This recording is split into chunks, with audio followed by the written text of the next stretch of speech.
All right, so the course project from the course homepage. If you scroll down to, let's see, this is the fourth module. It's called Written Assignments. And the only link in there is for the business plan outline presentation, which is your course project.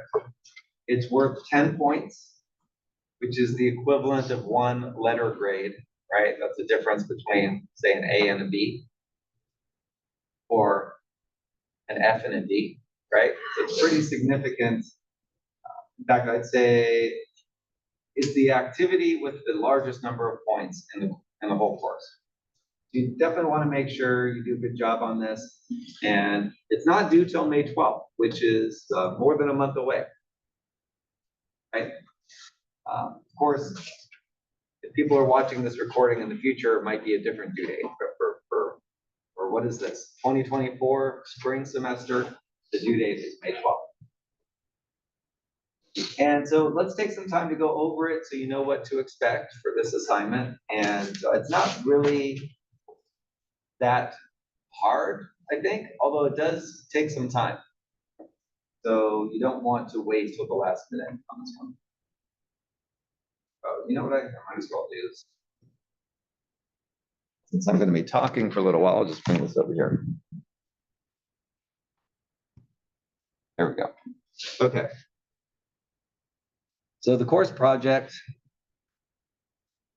when you open it up, it looks like this. Oh, by the way, I'm pretty sure you can go directly to this module and open it up. Has anyone done that? Okay, if you have any difficulty with that, let me know, but I'm pretty sure as long as you've gone through the course orientation, you can open up this link. And so when you open it up, it's going to look like this. And what you're doing for this assignment is you're thinking of a business you would like to start someday. So maybe you already have an idea of some business you would like to start, and great, you could use that. If not, come up with some business that you would like to have in the future. And you get to put together basically just the outline of a business plan, not a full business plan, just the outline. And if you happen to have already started a business of your own, you know, a side hustle or whatever it might be, you can use that. So what you're going to do is come to this page and you're going to click on this arrow here. Don't click on the underlined words that say template you can use, because that just opens it up in your browser. What you want to do is click on this arrow, because that's going to download a template that you will use for this assignment. It's a PowerPoint template. So if you have PowerPoint, great. But if you don't have PowerPoint, I'll show you how you could use Google Slides. And you don't have to go out and buy PowerPoint. PowerPoint? Yeah. We can sign it to Microsoft to enjoy like a test for free? Yeah, they have another college in the university. Because my stepson do it, and that way I say, why you need to buy it? Because you're a student in school, they need to provide it. I don't know that Hartnell has that arrangement with Microsoft. Do we? You can get it for free now. Yeah, I'm taking up this class. So she showed us a video on Oh, okay. I didn't know that. So apparently you can download PowerPoint for free somehow with your Hartnell credentials. So that's great. I would recommend that you do download the Microsoft Office Suite if you can get it for free. Yeah.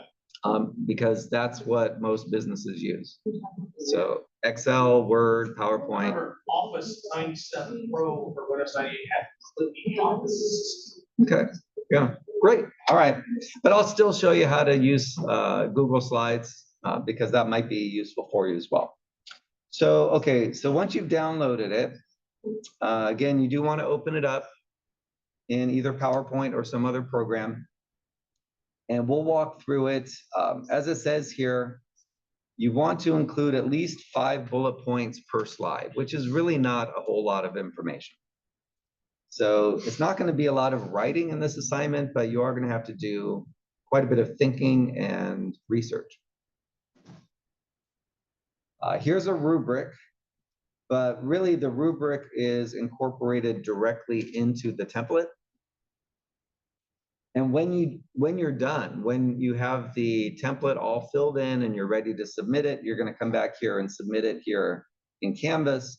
It is going to go through Turnitin. So there will be a link that says, I don't know what it says. Let's see. I'm not even sure. If I go to Student View, I don't even know if it's going to have the link. Let's see. Oh, what is all that? Oh, prerequisites. Okay. So yeah, it doesn't even show up for me. It's going to have some link there that you can use to upload your PowerPoint file. So you're not going to actually present this in front of the class. You don't have to do that. All you're going to do is prepare the file and upload it to Canvas. So the file that we downloaded, let's see if I go to my downloads here. If I open it in PowerPoint, it looks like this. You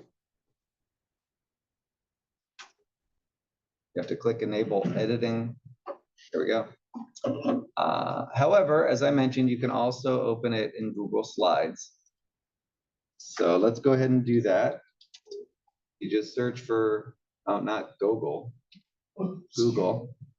You search for Google Slides, and then you do have to sign in with your Google account, like your Hartnell Gmail account should work. What's that? Yeah, that's right. You have to go through Duo. But what it does when you go to Google Slides is it just opens up a blank presentation. You can then go to File, Open, Upload. You have to browse to find that file that you downloaded to your computer, which typically is going to be under Downloads. And select the file, just double click on it, and it will open it up now in Google Slides. So if you can't find a way to get PowerPoint, if it doesn't work for you, you could just do it this way. So now you can go ahead and just edit this file in Google Slides. And once you're done, once you've updated all 10 slides with your content, you go File, Download, Microsoft PowerPoint, and that will save it as a PowerPoint file on your device. And then that's what you upload into Canvas. Okay, so those are the steps. Now, let me just go ahead and walk through the template slide by slide. The first slide is just a title slide. So all you need to do there is just replace where it says your name, replace that with your name. And go ahead and replace this with the date. And if you want to add graphics or different colors and things like that, you're welcome to do that. It's not a requirement. It's not going to help or hurt your score. So that's up to you. If you want to keep it just simple and boring, that's fine. Because I'm more concerned about the content. So then we've got 9 other slides here. The first one says executive summary. Provide an overview of the business and why you expect it to be successful. So again, this is not a full business plan, right? This is just an outline. But you want your business plan for your business to be impressive. You want to try to convince others that either they should invest in your business if you're looking for investment, that maybe they should lend money to your company if you're looking to take out a loan. It's not always the best idea, but sometimes in business that is what you have to do. And if you're sharing it with other, let's say, employees that you've hired or other people you've brought on to be managers, the business plan is useful for them as well so that they understand your vision for the company. So on this slide, you really want to summarize why you think this business is a good idea. You really want to try to sell it here. I would recommend that you make this slide last. Well, not in terms of order, but this is the last one that you fill in. Because you really don't know how to summarize your business plan until you've gone through the whole business plan, right? So it belongs at the beginning, because again, if you're going to show it to a potential investor, they want to see this right away. They want to get a quick understanding and overview of your business. And then if they're interested, then they read further. So you might, again, want to wait until the end to fill that in. All right, then we've got a bunch of different slides that most of them relate to a specific chapter in the textbook. So this one, for example, relates to chapter 6, which was on management and leadership. This is one of the slides where mistakes are often made. Students often misunderstand. So let me try to make it really clear what's expected here. You're writing about the management team. And that's one of the most important aspects of any business. You can have the best business in the world, but if your management team is not solid, the business is not going to be successful. On sports. Well, it just, or maybe just not, they just don't have the skills or the synergy to work together effectively. Even if they're trying to do the right thing, you know, if you don't have a good manager, like think of any great sports team out there, they have to have a great coach, a great manager, a great quarterback or pitcher or whatever. Or a slugger. Yeah, exactly. So you really want to think through what you, as one of the managers, bring to this business. Okay, what skills, experience, knowledge you bring. Those are your qualifications, and you want to identify them here. And then if there's any other specific people that you would want to help you manage the business. Like maybe you've got an acquaintance who knows a lot about financing, or they know a lot about marketing. And so you want to involve them and have them be one of the managers in your business. What are their skills, knowledge, and abilities? Okay. So what students often think is that this is like a job posting where you would say, what are the qualifications to be a manager here? No, this is the managers that you've already selected, including yourself, and what are your qualifications? Okay. Any questions on that? Because again, that's, for some reason, it's one that often gets misinterpreted. Okay, the next slide is a SWOT analysis. I think we might have discussed that briefly at one point in the course. And I don't think the textbook talks about SWOT analysis. So I've given you a link here to an article that does talk about SWOT analysis. Let me make sure it opens up okay. Okay, it's giving me an error. Let's try it again. Control click. Okay, that's what I'm doing. And it's giving me an error message. Interesting. Oh, I have to copy it. Yeah, let's try it. Oh, here's one. I'll try to get that fixed. Let me make myself a note. Fix link. What? Okay. But yeah, if you just copy the address, it brings you to this page. And it talks about a SWOT analysis. What it is, it's actually pretty simple. It's identifying for this company, what are the strengths and the weaknesses. So that's about the company itself. Within the company, what are the things that, like here are some examples, the things your company does well. You know, maybe the knowledge of your staff, maybe it's the product you came up with. These are things within the company that are strengths versus weaknesses. Maybe the company doesn't have a whole lot of money to start with. Maybe it doesn't have a lot of experience. Well, whatever weaknesses the company itself has. And then we have opportunities and threats. And those are outside the company. So an opportunity would be, we can sell our product to this group of people, right? They're outside the company, so that's an opportunity. We could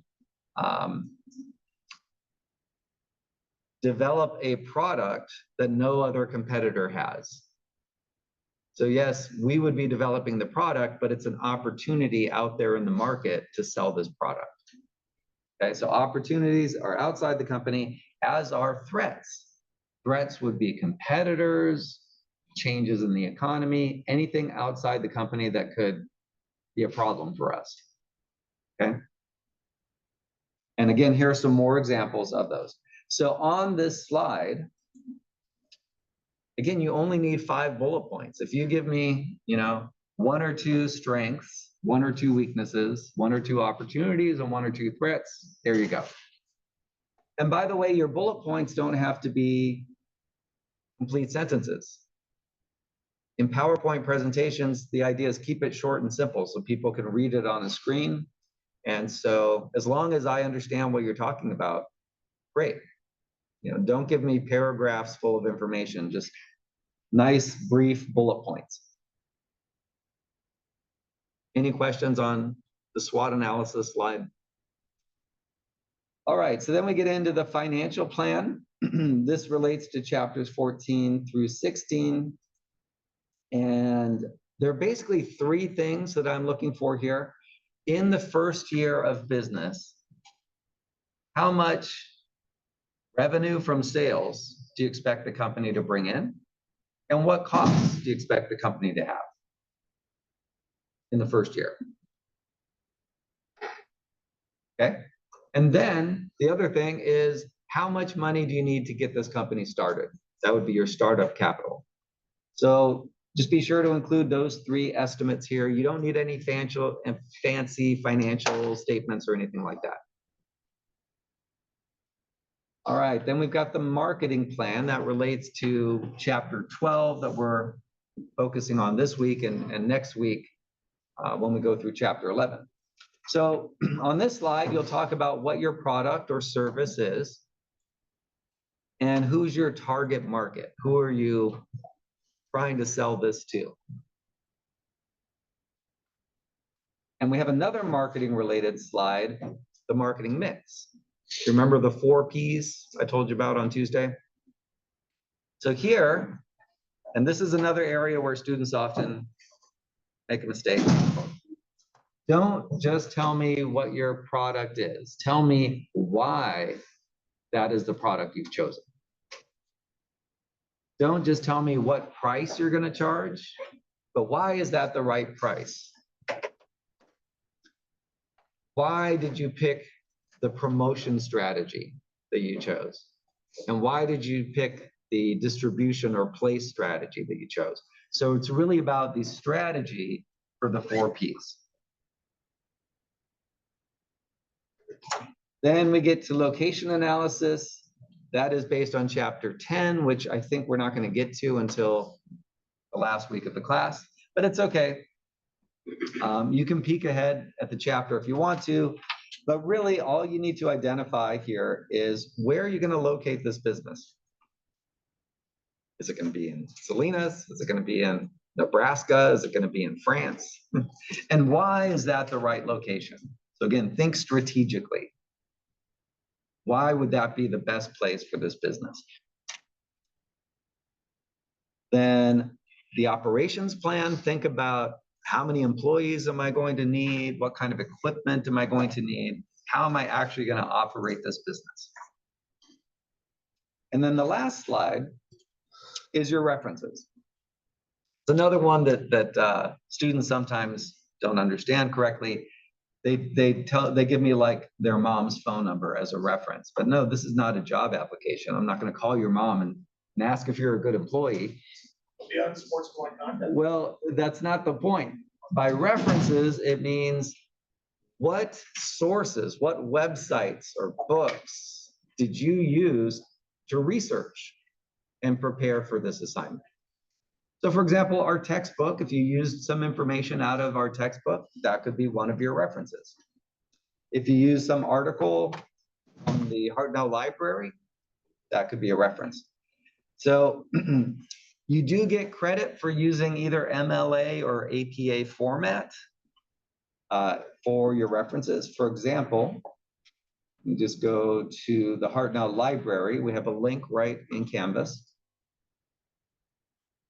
And you can do a search. So let's say your business idea is in the bakery industry. So you're gonna do some, what's that? In the video game industry. Okay, we'll go video game industry. That's more interesting. Video game industry. And so you're doing some research, maybe you're trying to see who are the competitors and how much, how big is the market in this industry. And so let's say you find an article here, how 3 men and a bar launched the video game industry. Okay, maybe that would be interesting for your research. And okay, let's not do that one. That one gave us a weird result. Let's do, did I click this link? Yeah, you did. I did? Yeah, I did. Okay. Let's try this one. This one's also about the video game industry. So let's say we take a look at this article and we find some interesting information that we decide to either paraphrase or quote in our business plan outline. And then we want to include it as one of our references. So what we want to look for, where is it? There's a site, a citation link. I don't see it on this page for some reason.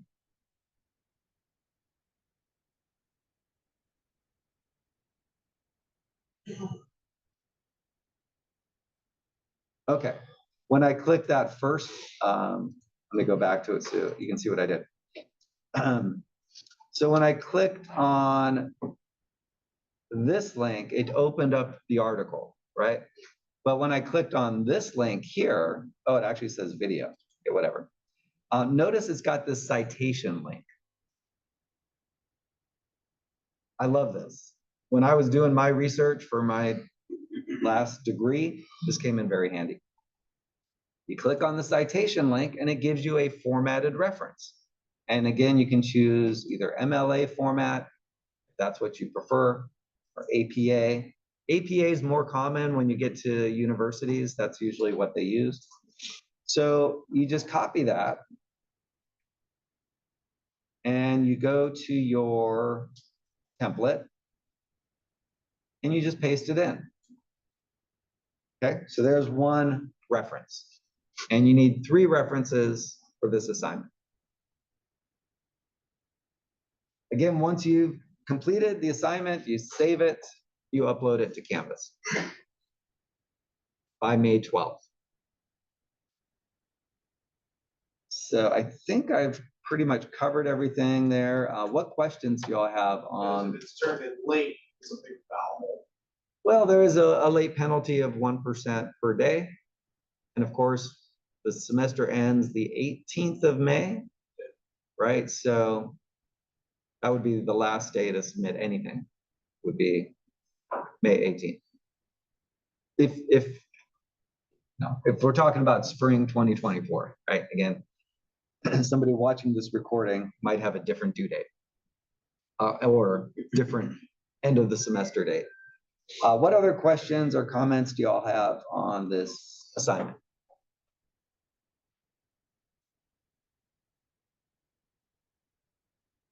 Okay, well, good. Let's get back to our chapter then. And we had gotten up to here, right? We covered that slide. So let's review everything up to that point, and then we will continue on. Oops, try that.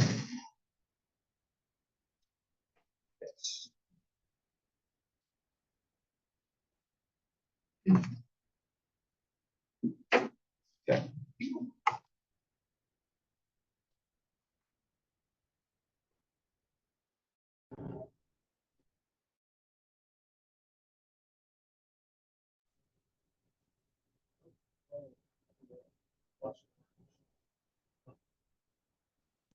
Get rid of that.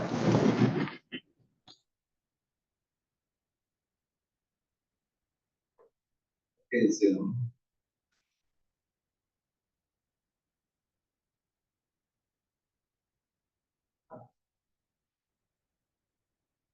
to get rid of that.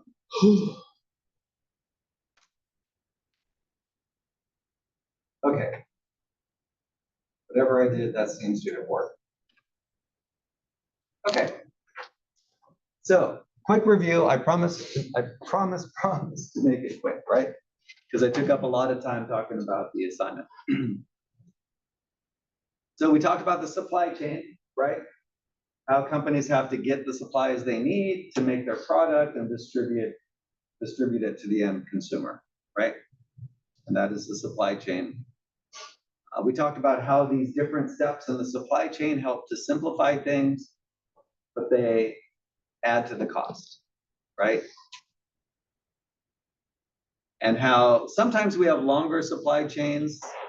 Now, this is just showing the distribution channel from the manufacturer to the consumer. Of course, the supply chain begins before that point, but depending on whether it's a consumer product or a business product, and depending on what type of product, how complicated it is, and just what are the industry norms, the distribution channel might be quite short, like directly from the manufacturer to the customer, or there might be several stops along the way.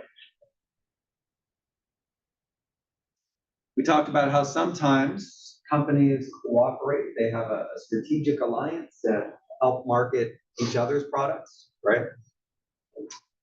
We talked about how there are different types of wholesalers, the ones that actually take ownership of the products that they then sell to the resellers. Those are called merchant wholesalers.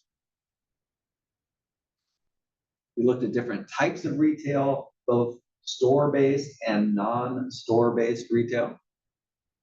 Would somebody open up that back door? It looks like Daniel's about to come in on crutches, so. Okay, he got it. All right. Including, of course, online.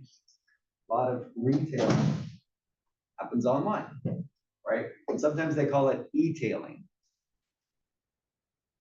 We talked about the atmosphere of the retail store and how every store has to think about how we lay out our store, how we decorate our store to attract the type of customers that we want, right? And get them to buy what we want them to buy. And then we looked at the supply chain and how important it is that the end customer be satisfied with the product so that they don't return it. And so that they become a repeat customer. Because if people aren't buying the product, then the whole supply chain is worthless, right? Product just ends up going in the garbage, and then everybody has to come up with a different thing to sell. We also talked about how service companies that don't provide a physical product, they also have a supply chain, right? They also have to get certain services from suppliers to help them provide their service to their customer. So the same concept applies for any type of business. And then that was as far as we got. So basically we've been focusing on the place where products are sold and delivered, also known as distribution. Now we'll get into promotion. How do you promote your products? How do you make people aware of them and make them want to buy them? Well, that is called the promotional mix. Because you have a lot of different options to choose from. Let's take a look at some of them. You can advertise your product. You can have a sales promotion. Now, who remembers from Tuesday what a sales promotion is?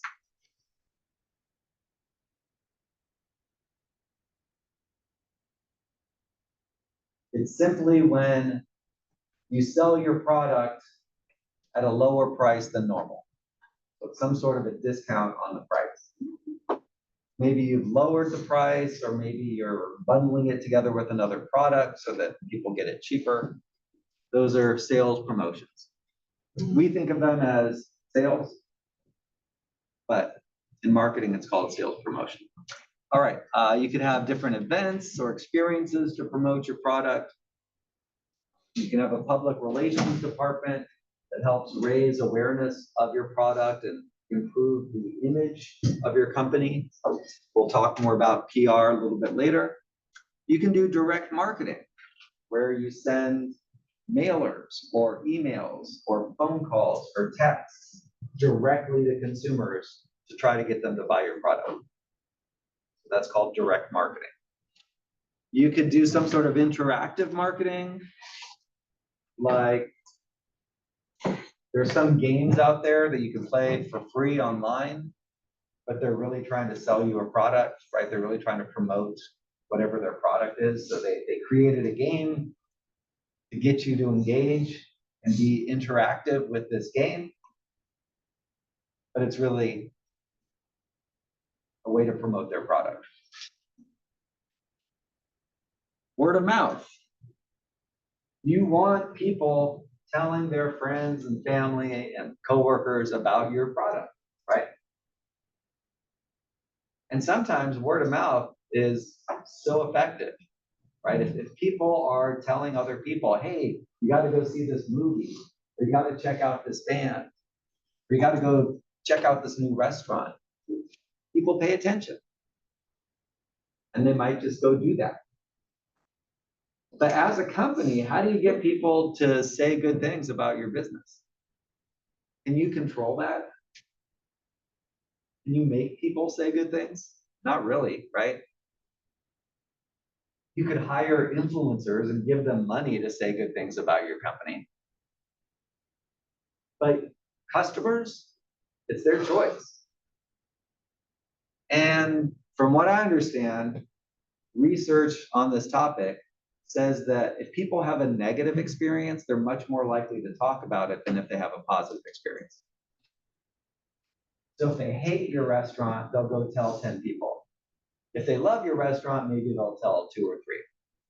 Just from what I've heard. You know, I can't say I've validated that research, but it seems, you know, kind of like human nature, right? So that means as a company, how do you get people to give you good reviews and spread the word? Can you do it? Is there something you can do? Share it on social media. Okay. As a company, you might say, hey, you know, please give us a rating.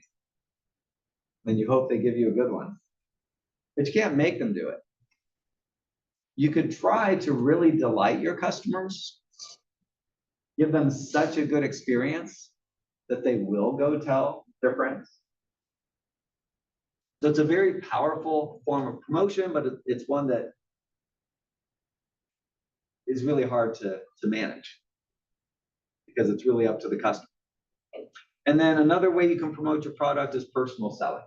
That's where you've got a salesperson personally interacting with the customer.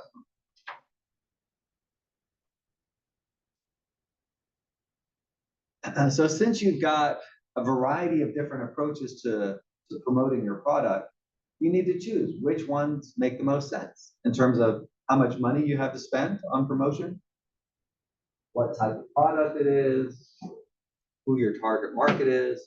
Based on all that, you decide what are the best approaches to promoting your product. And then whatever you choose, you see how it has IMC here? That's integrated marketing communications.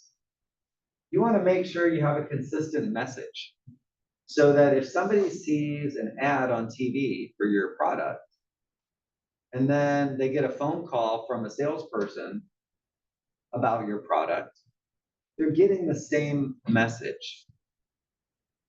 If the ad is saying, hey, we're the cheapest option in town, we'll save you money, and the salesperson is saying, we provide the best quality, even though we don't provide the cheapest price, you're saying, wait a minute, the ad on TV said one thing, and you're telling me something else, right?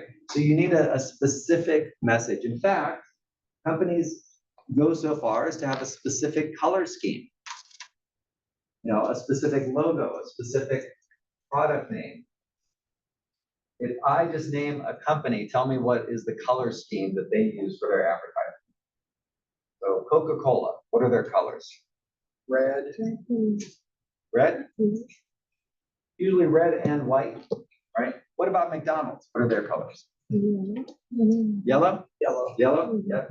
Maybe some red in there too. I could go on if I could think of other companies, but why did they do that? It's consistency. It's a consistent image in your brain, right? They're trying to appeal to your subconscious brain and say, look, I didn't even read the sign, but I know that that's a McDonald's. I didn't even look at that sign, but just out of the corner of my eye, I know it's a Starbucks. Is it true that a lot of companies use red? Mhm. Because it attracts like it attracts your eyes. Yeah, red is definitely a very attractive color, right? It's one that we associate with like anger or passion, different emotions that are very elevated, as opposed to like a calm pastel, like whatever this color is. It's kind of more relaxing. So yeah, a lot of companies will use really primary colors like red, yellow, blue. Maybe they'll throw in some green to sort of really grab your attention. So that consistency, that consistent message, consistent image helps break through all the noise out there. If you went through one day and you counted how many advertisements, promotions, trademarks you saw, it would probably be thousands. I mean, just looking around, I see all these logos people are wearing, right? We're constantly bombarded with these marketing images. So how does a company cut through that? They need a very clear, simple message. Right? Whatever that might be. And they'll integrate that into all of their different promotional approaches. Any questions or comments? All right, let's talk about technology. Seems to come up just about every week because technology is advancing so quickly and it has such an impact on us, right? So today, we have so many ways to advertise. You can advertise on the side of a bus. You can advertise on, you go to the grocery store and they've got those little things in between. You put in between your groceries and the next person's groceries. And sometimes there's an advertisement on there or on the shopping cart. So many different ways you can advertise. And with technology, a lot of it's happening online.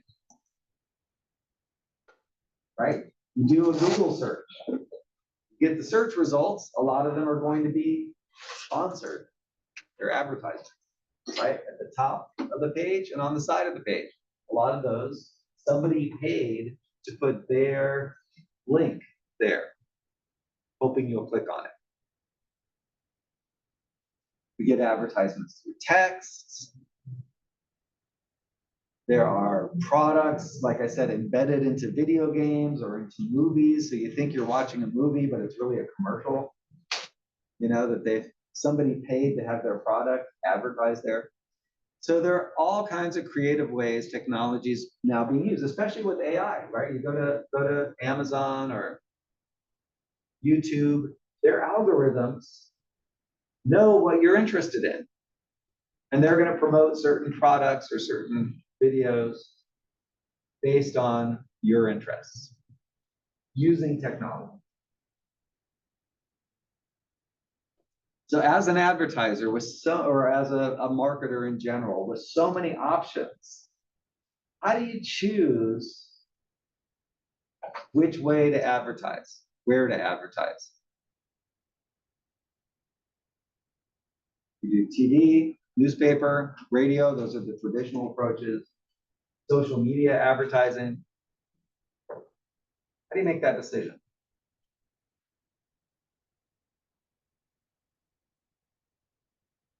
Depends on your budget sometimes. A little louder, Green. Depends on your budget sometimes. Yes, depends on your budget, right? You've only got $100 to spend. That limits your options. If you've got $1 million to spend, you've got a lot more options, right? So what is your advertising budget? Who is your target customer that you're trying to reach?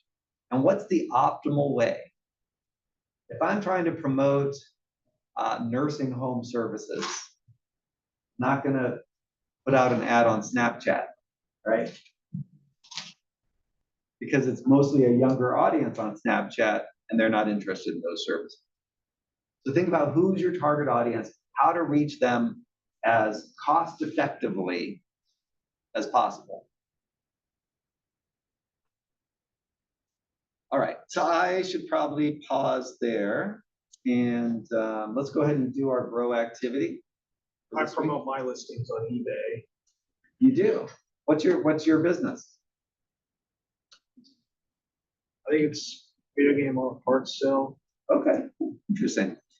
So I'll come to this slide later, but let's go ahead and take 10 minutes to do the grow activities to get into your groups of four or more.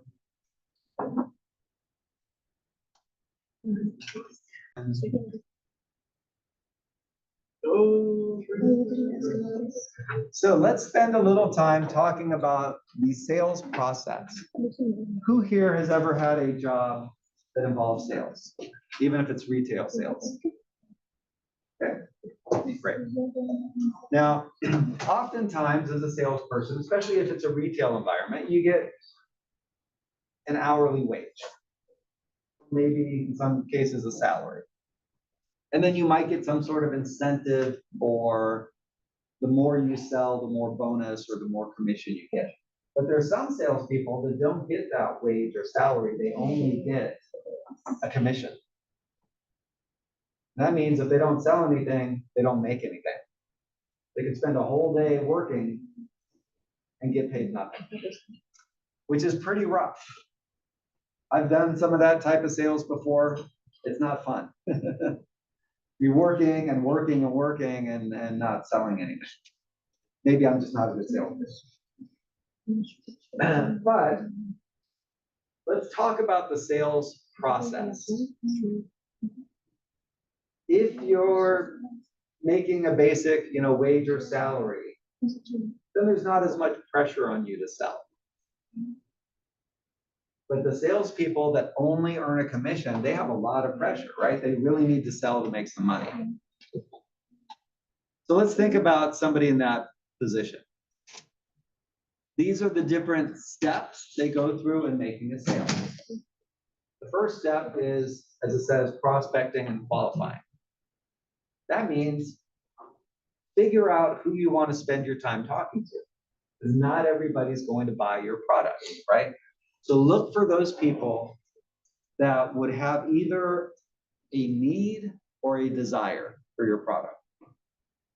Because if somebody doesn't need it and they don't want it, they're probably not going to buy it, right? But not only that, can they buy it? Do they have the money? Are they old enough, right? Or do they live in the right country to buy your product? This is qualifying, making sure that the person is qualified. So try to find the most likely customers who are qualified to buy your product, and that's where you spend your energy. If I'm trying to sell, like I was saying earlier, nursing home services. It's not the likely target market, right? So I wouldn't spend my time, unless I'm trying to have you introduce me to your grandparents. Maybe I could talk to them, right?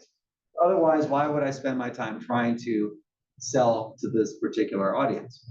So once you've qualified and figured out who are your likely customers, well, you approach them, right? You have to have some way to then interact with them. Now, I'm going to focus on what really, really good salespeople do. And I think this is useful for you in case you ever work in sales. But also, even if you never work in sales, we all are going to get sold to at some point, right? So the better you understand what's happening in the salesperson's mind, the better prepared you are to deflect and keep them from selling you something you don't really want or need. So a really good salesperson is going to approach their customer in a way where they're not coming off like a salesperson. They're coming off more like a friend or somebody that can help that person, right? Because if somebody walks up to you and says, you know, hey, do you want to buy whatever, a CD? Do you want to buy a book? No. You automatically you're gonna resist, right? But if you meet somebody, let's say at a party, they start chatting with you and they start asking, what kind of books do you like to read? What kind of music do you like to listen to? You don't even know that they're thinking of selling you something, right? And what they do is they present their solution to you in such a way that you feel like it was your idea.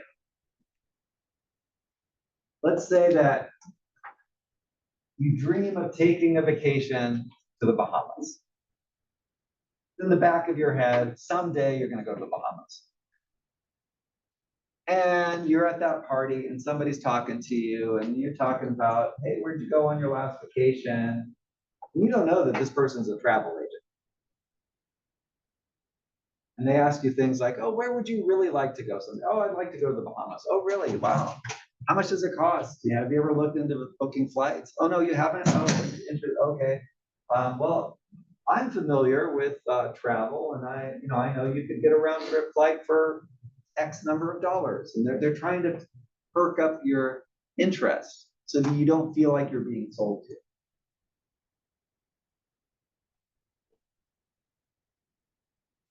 And they're presenting a solution in such a way that you feel like you've solved it. The wheels start turning in your mind and you're like, oh, wow, I could fly there for that little? You know, maybe I can do that. And then let's say at some point they introduce to you, well, by the way, I am a travel agent. By the way, here's my business card. And when you're ready to book that flight to the Bahamas, let me know, I'll help you with it. You don't want to book it online. Who knows what kind of deal you're going to get. It might have all kinds of strings attached.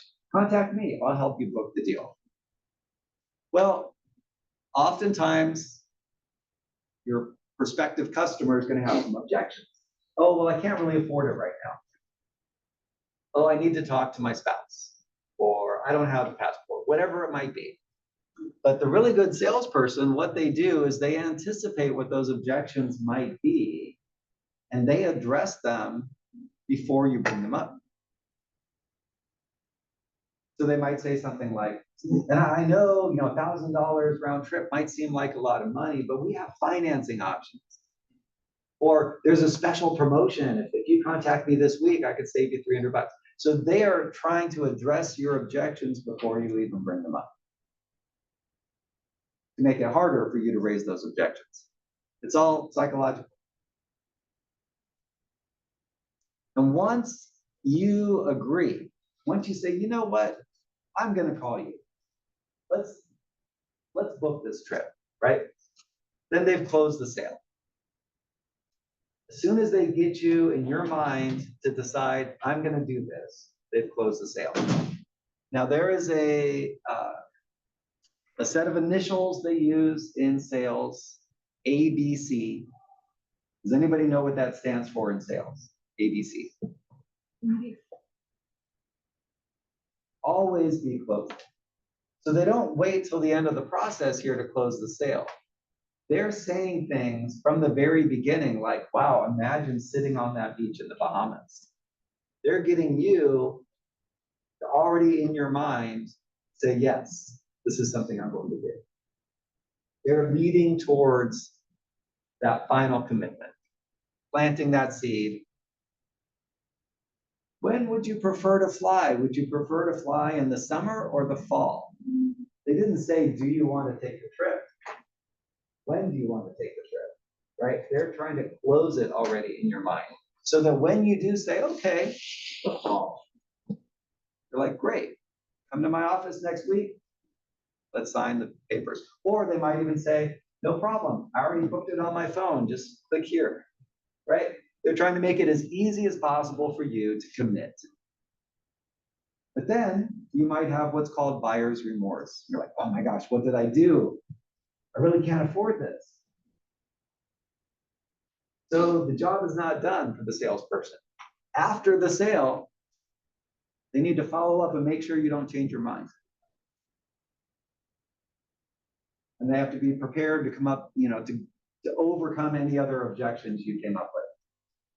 But not only that, what other benefits might there be after they have closed the sale? What other benefits might there be to following up with the customer? For the salesperson? Like why, other than keeping you from changing your mind, why else would they contact you after the sale? Build a relationship. Build a relationship. They might contact you and say, hey, did you get the tickets? Great. All right. Are you all set? Did you get your passport? Where are you thinking of going on your next trip? They're already closing the next sale, right? Or they might ask you something like, do you know anybody else that's thinking of taking a trip that maybe I can help in the way that I've helped you? They're looking for referrals, right? So this is some of the psychology that goes into the sales process. And again, it's useful to you if you work in sales, but even if you're being sold to, you want to understand what the salespeople are doing.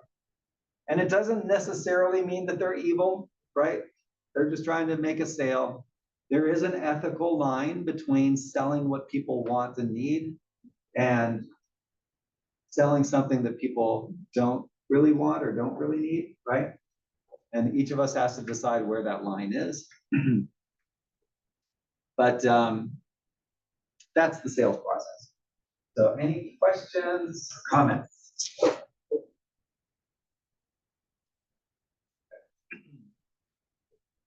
So personal selling, again, is when a person is selling to another person, right? And even in a retail environment, like this is Best Buy, I think, right? Yeah.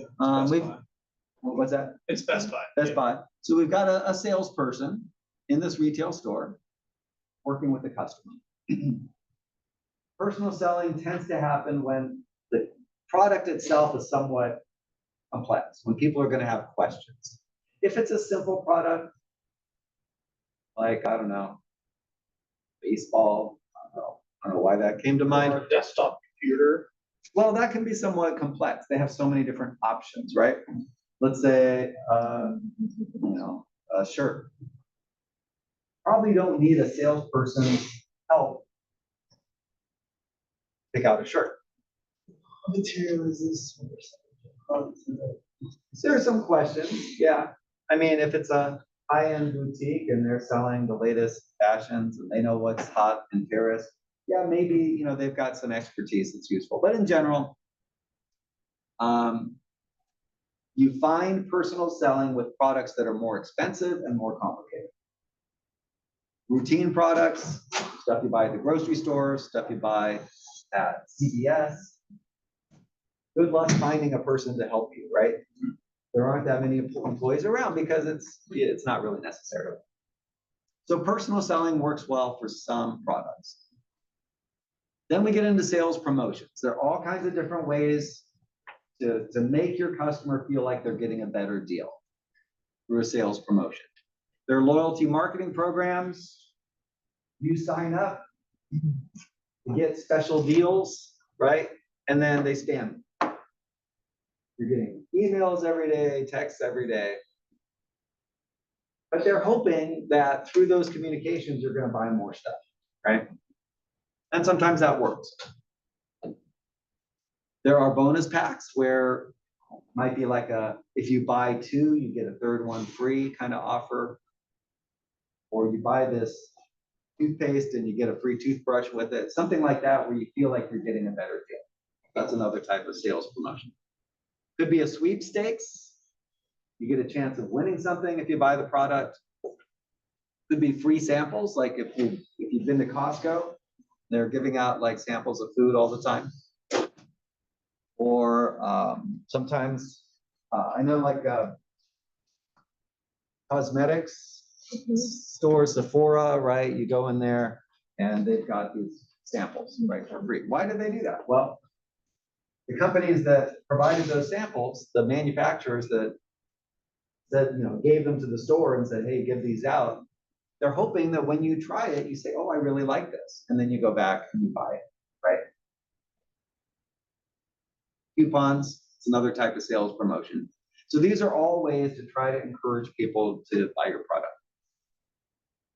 So how does that differ from advertising? Advertising is communicating a message to people, right? A sales promotion is giving them some sort of a discount. That's So what, a store from the UK. you're right. How did you pick up on that? Oh, that shows pounds. You're right. So this deal is buy any 5 for £5. So yeah, it is from the UK. And 5 for 5, that would be a sales promotion, right? They're saying, you buy 5 of these, you get a special deal. Okay. Then we get to PR. So PR is part of marketing, it's part of promoting your product, but it's very different. One aspect of PR is working with the press, the media. For example, let's say your company comes up with a new product or hires a new CEO. You might put out a press release where you're putting out that information to the media, hoping that they take that information and they write an article about you, which is great because that's free advertising, right? So that's part of public relations. You can try to promote particular products, promote specific things about your company so that there's a better image of your company out there in the public. Try to do things like charitable contributions or other special events that involve the public to help just raise awareness of your company. Then there's lobbying. Who knows what lobbying is? Lobbying is paying a lobbyist, often an attorney, to go talk to politicians and get those politicians to do what you want them to do. Sounds like it would be illegal. I think there was a time when it was illegal, but today it's legal. Companies are allowed to pay lobbyists to go influence politicians. Christina? If they're lawyers, if they have to be lawyers, do the I don't think you have to be a lawyer, but I think they usually are because they understand the laws and the limits of what they are allowed to do. But yeah, I don't think they technically have to be a lawyer. Can be a be lobbyist. expertise, What's that? can be expertise in something topics. If you're an expert on a certain topic, you might be an effective lobbyist, but not a lawyer. Yeah. You can also use your public relations department to try to improve your employees' image of the company or improve the investors' image of the company. So it's not always trying to appeal to customers, but any stakeholder group. And then if there is some crisis, if there's some disaster that the company is trying to respond to, whether it created the disaster or not, you need people to communicate with the media and let them know this is what the company's doing in response to this crisis. And if you've ever worked for a company, they might have said at some point, if you're contacted by the media, don't say anything. Let our PR department talk to the media, right? We don't want just random employees talking to the media. So this graphic here sums it up nicely. In advertising, you're talking about how you're a great company or you have a great product, right? But in public relations, you're getting somebody else to say you're a great company or that you have a great product.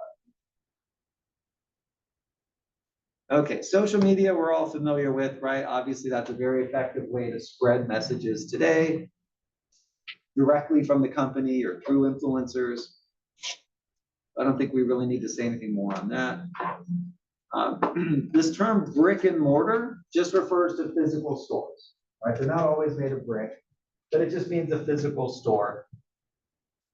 There's another term, if there's a company that sells their products in stores, but also online, like Walmart, for example, sometimes that's referred to as click and mortar. They sell both through clicks and through physical locations. The internet, obviously, especially during the pandemic, there were a lot of people that were hesitant to buy things online. Pandemic comes along, you didn't have a whole lot of a choice, right? So a lot of people started buying things online, even if they weren't already. And that really accelerated the growth of e-commerce. Where most people, I would say, are comfortable now buying things online. I don't know if you've ever encountered something like this. This is what's called a beacon. Stores can put these in their physical location to communicate with your cell phone, so that as you're walking through the store, they know what aisle you're in, and they can send specific coupons or messages to you based on where you are in the store. Kind of creepy, but that technology does exist. 4 minutes. 4 minutes. Thank you for that update. All right, so we've got 11 matches to do in 4 minutes. Who can tell me what image relates to the place where products are sold? One more Walmart. Okay, there you go. We see Walmart, that's a place where products are sold. And in fact, if you want your product to be at the end of the aisle, like we see here, as a manufacturer, that costs you extra. You have to pay to get your product displayed at the end. It's more people are gonna buy it if it's at the end, right? Because they might not go up and down the aisle. How about types of wholesalers? What would be a good image for that?